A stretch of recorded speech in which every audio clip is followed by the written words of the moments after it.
Hello everyone, welcome प्यारे बच्चों।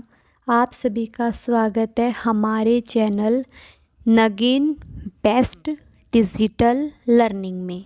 और आप सभी का स्वागत है हमारी एक और नई वीडियो में। आज इस वीडियो में बच्चों हम क्लास 8 का चैप्टर नंबर 13 यानी कि चैप्टर नंबर 13 करने वाले हैं, जिसका नाम है बाज और सांप। ये हमारा लास्ट चैप्टर है, इसके बाद हमारा सिलेबस कंप्लीट हो जाएगा। लास्ट वीडियो में हम इस चैप्टर को पढ़ चुके थे, इसकी कहानी को हमने पढ़ लिया था, अच्छे से समझ लिया था। आज इस वीडियो में हम इसके प्रश्न उत्तरों को करने वाले हैं।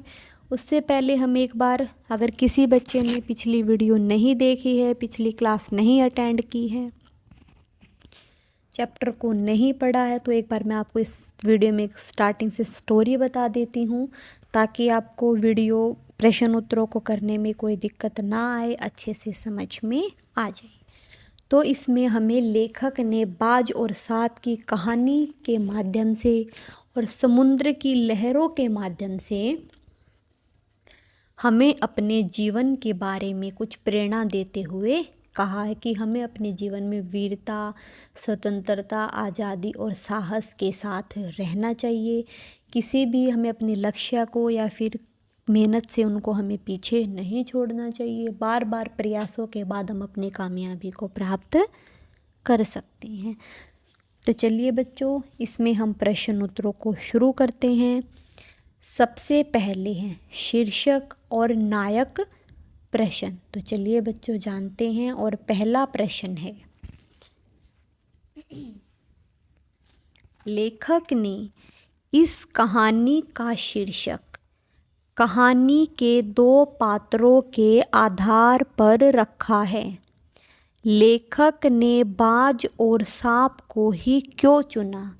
आपस में चर्चा कीजिए कि लेखक ने इस कहानी का शीर्षक हमें 2 पात्रों के माध्यम से दिया है, सांप और बाज। तो लेखक ने सांप और बाज को ही क्यों चुना है, ऐसा क्या रीज़न है? तो आपस में चर्चा कीजिए और हमें बताइए। तो चलिए बच्चों उत्तर पढ़कर जानते हैं।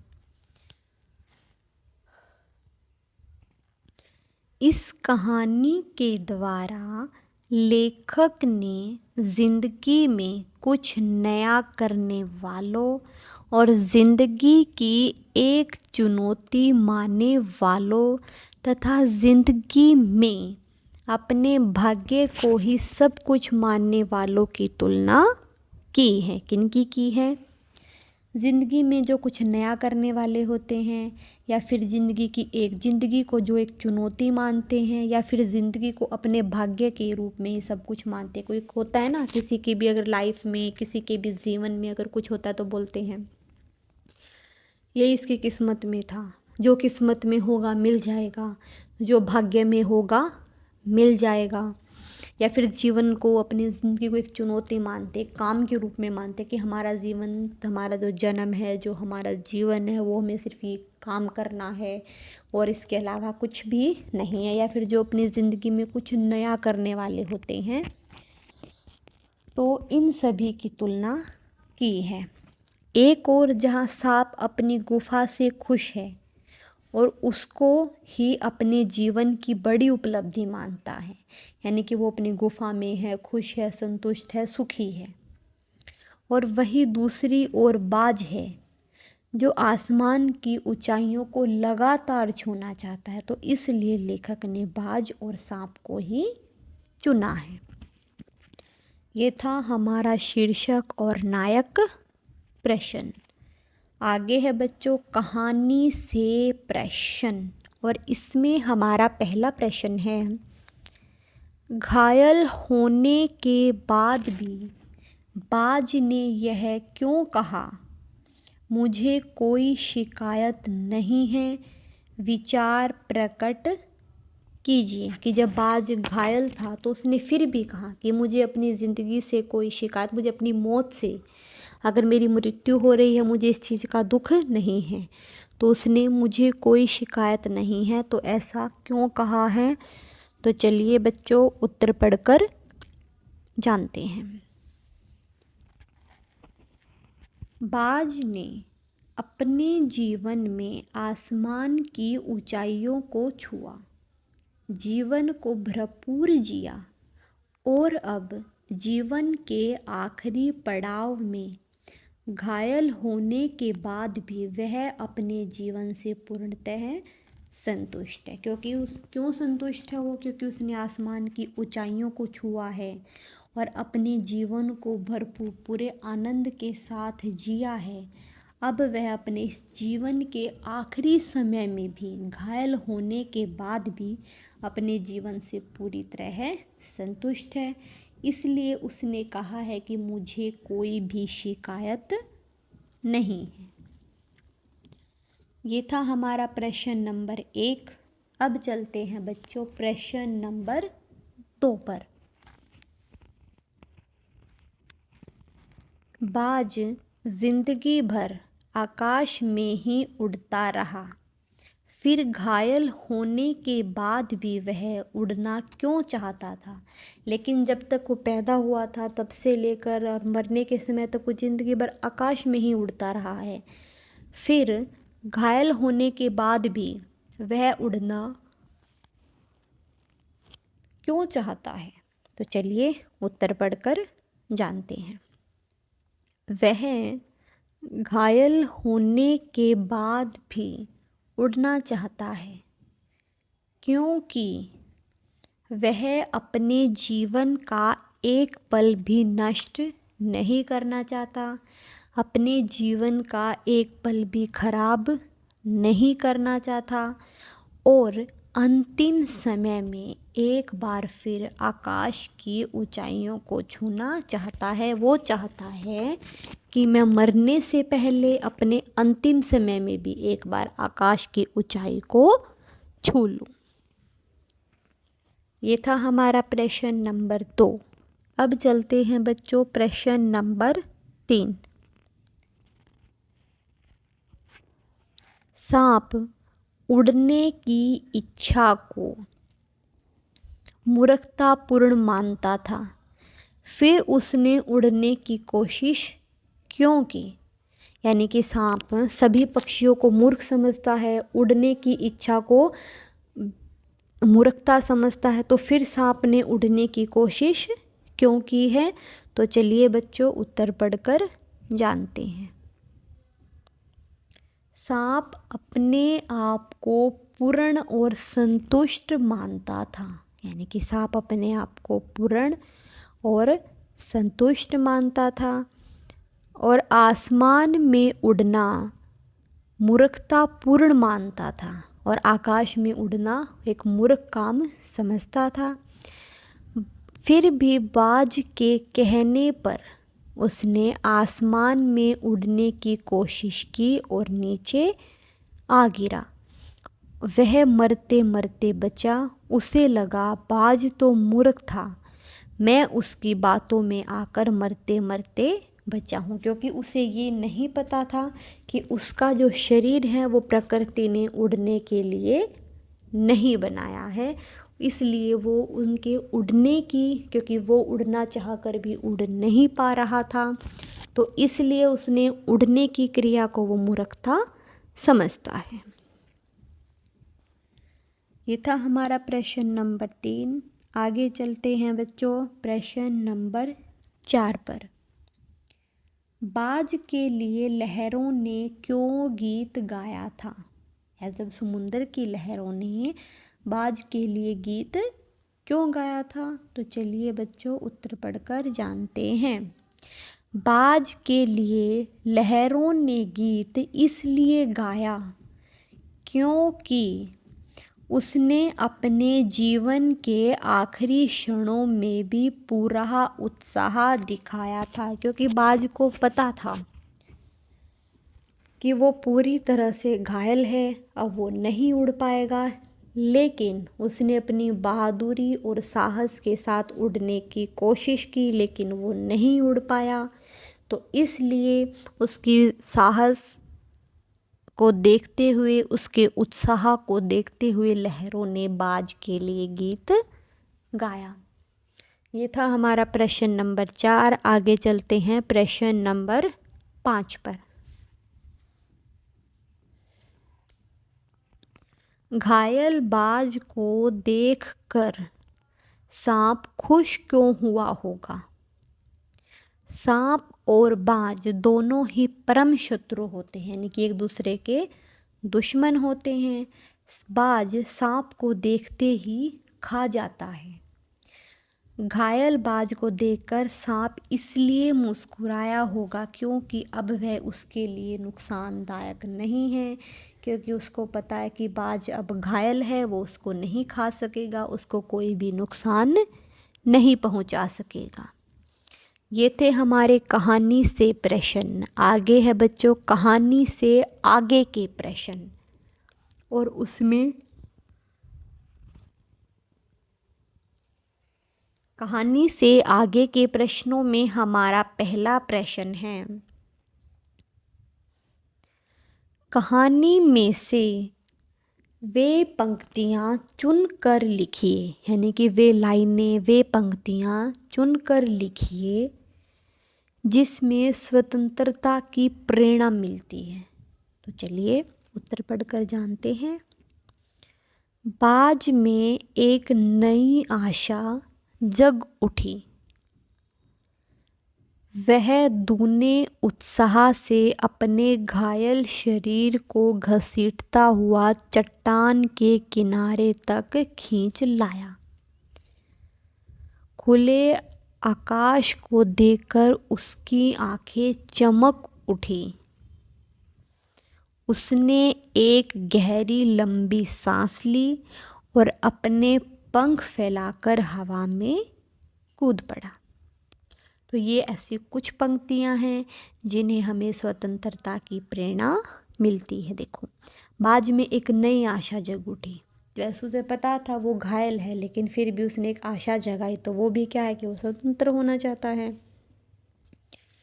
लेकिन दूने उत्साह के साथ अपने घायल शरीर को भी घसीटता हुआ चट्टान के किनारे तक ले आया। ये भी उसकी स्वतंत्रता की प्रेरणा है। और खुले आकाश को देखकर उसकी आंखें चमक उठती हैं, ये भी उसकी स्वतंत्रता की प्रेरणा है। उसने एक लंबी गहरी सांस लेकर हवा में उड़ने की कोशिश की, तो उससे भी हमें स्वतंत्रता की प्रेरणा मिलती है। ये था हमारा प्रश्न नंबर 1। अब चलते हैं बच्चों आगे प्रश्न नंबर 2 पर। लहरों का गीत सुनने के बाद सांप ने क्या सोचा होगा? क्या उसने फिर से उड़ने की कोशिश की होगी? अपनी कल्पना से आगे की कहानी पूरी कीजिए। देखो, जो लहरों का गीत सुनने के बाद सांप ने ऐसा क्या सोचा, या फिर उसने उड़ने की कोशिश की होगी? अपनी कल्पना से आगे की कहानी के बारे में आप हमें बताइए। तो चलिए बच्चों उत्तर पढ़कर जानते हैं। लहरों का गीत सुनकर सांप ने सोचा होगा कि बाज की बहादुरी से प्रसन्न होकर लहरों ने उसके लिए गीत गाया है। यानी कि बाज की बहादुरी, उसके उत्साह को देखकर लहरों ने उसके लिए गीत गाया है। मुझे भी कुछ ऐसा करना चाहिए जिससे कि मेरे लिए भी गीत गाए जाएं। तो सांप ने ऐसा सोचा है। तो बाज ने जब इतनी बहादुरी और उत्साह का काम किया है, तो लहरों ने उसके लिए गीत गाया है। तो मुझे भी कुछ ऐसा करना चाहिए कि मेरे लिए भी गीत गाया जाए। उसने उड़ने की कोशिश नहीं की होगी क्योंकि वह उसके लिए संभव नहीं है। उसने अपने अनुसार अन्य कार्य को करने की योजना बनाई होगी, क्योंकि सांप को पता है कि वो उड़ नहीं सकेगा, तो वो उड़ने की कोशिश क्यों करेगा। लेकिन उसने कुछ ऐसा काम करने की कोशिश की होगी कि जिससे उसकी योजना, मतलब उसके लिए गीत गाया जाए, कुछ ऐसा काम करने की योजना बनाई होगी। ये था हमारा प्रश्न नंबर 2। आगे चलते हैं बच्चों प्रश्न नंबर 3 पर। ये था हमारा प्रश्न नंबर 2। अब चलते हैं आगे बच्चों प्रश्न नंबर 3, क्या पक्षियों को उड़ते समय सचमुच आनंद का अनुभव होता होगा या स्वाभाविक कार्य में आनंद का अनुभव होता ही नहीं? विचार प्रकट कीजिए। तो देखो उसने क्या कहा कि क्या पक्षियों को उड़ते समय सचमुच में आनंद आता है या फिर स्वाभाविक कार्य, क्योंकि उनका वो स्वभाव है, क्योंकि पक्षियों का क्या काम होता है, उड़ने के लिए ही होते हैं, कुछ जानवर रेंगने के लिए होते हैं, इंसान चलने के लिए होते हैं, तो या फिर जो उनका स्वाभाविक कार्य है उसमें आनंद नहीं आता होगा। तो आप अपने विचार प्रकट कीजिए। तो चलिए बच्चों उत्तर पढ़कर जानते हैं। पक्षियों को उड़ते समय आनंद की अनुभूति होती होगी, यानी कि उन्हें आनंद ज़रूर आता होगा, क्योंकि वह उनके लिए स्वाभाविक कार्य तो है, लेकिन यदि स्वाभाविक कार्य भी उत्साह से किया जाए तो आनंददायक हो ही जाता है। ये था हमारा प्रश्न नंबर 3। अब है आगे बच्चों प्रश्न नंबर 4।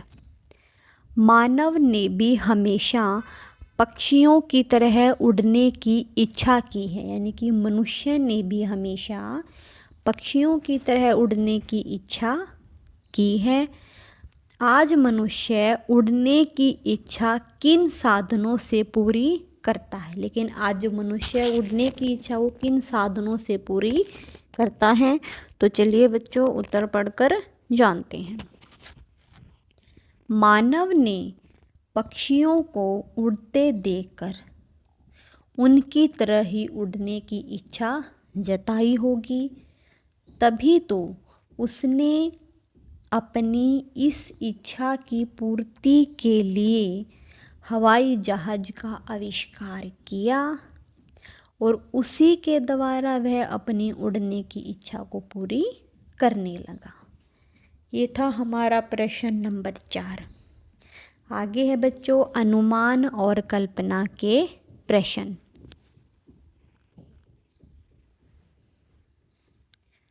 यदि इस कहानी के पात्र बाज और सांप न होकर कोई और होते तब कहानी कैसे होती? अपनी कल्पना से लिखिए।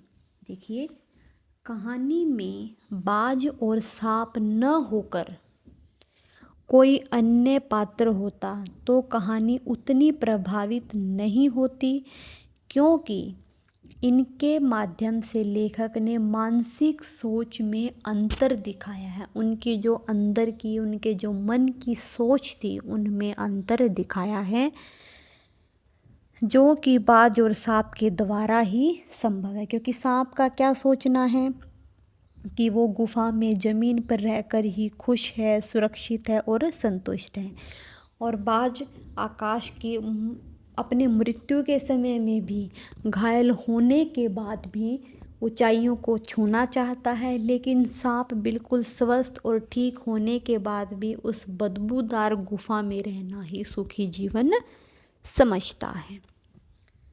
ये थे हमारे अनुमान और कल्पना के प्रश्न। आगे हैं भाषा की बात प्रश्न, और इसमें हमारा पहला प्रश्न है